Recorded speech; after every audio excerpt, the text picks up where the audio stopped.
So the godfather, I believe, of the personal development movement, if you like, Jim Rohn, said, don't wish that it were easier, wish that you were better.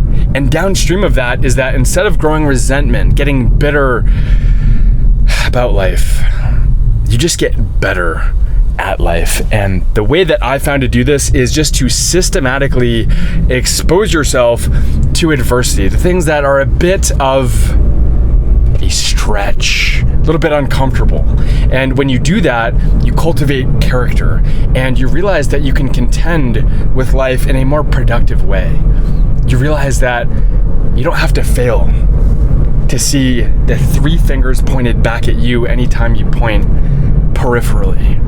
You don't have to adopt this victim mindset, but rather you can ask yourself, how can you bring better energy to the party of life? How can you emanate positivity and tacitly invite other people to the party of life? So the idea is this growth mindset that Carol Dweck aptly articulates. So it's this idea that you can actually systematically level yourself up, and a lot of the things that you didn't think you could get better at, you actually can. In fact, there's really no area of life that you cannot actually improve. And there are among those areas things that you could do to make the acquisition of skills in all other areas easier. This is something I'm very passionate about. They're called leverage skills. Leverage, seeing sleep as a skill.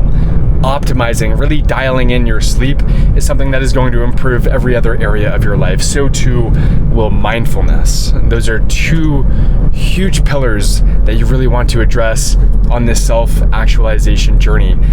But you really have to get bought into it. You really have to believe that you can get better. And that's really just this meta belief that is ultimately empowering. Because if you don't believe that, why would you even bother putting the onus on yourself to start taking ownership of your life? Realizing that the percentage of your life that you assume ownership of and accountability for is the same percentage that you can ostensibly improve. So you would never make that counterintuitive move unless you really had this core belief that you can get better. And another belief that I'd like you to have is that not only can you get better, but your beliefs can get better, can more actively reconcile the territory. And the belief that your beliefs are merely a map. That was the most empowering thing for me to realize, was that the map is not the territory. And I believe I learned this from Leo Gura. And that really recontextualized my entire life and the entire way that I interfaced with information itself, this idea of epistemology, the study of knowledge. And I just realized that, wow, my mind is malleable. And much like a map, I just want it to be, I don't have particularly a horse in the race or a dog in the fight, but rather I just wanted to reconcile the territory. And instead of wagging my finger at the truthful territory before me, I'm just going to put the intellectual onus on myself to modify the map so that it more aptly reconciles the steps that I take in life and the places that I go and the people that I meet.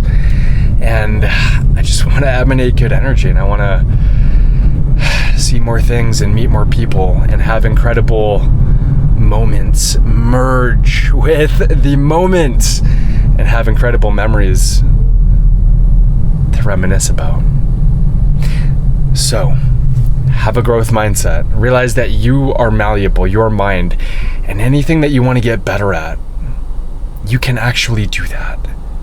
And once you believe that, you're going to start taking steps in the right direction. Imagine the vision that you want to have. Imagine the life that you want to experience, and then reverse engineer it.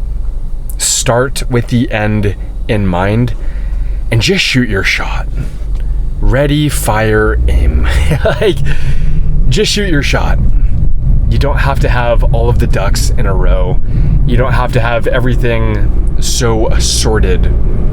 You just have to take action, see where you arrived, and then recalibrate the legend of your map to take more productive steps in the future, but you have to actually take steps to get a different look on life, to get a different outlook, to arrive in a different place.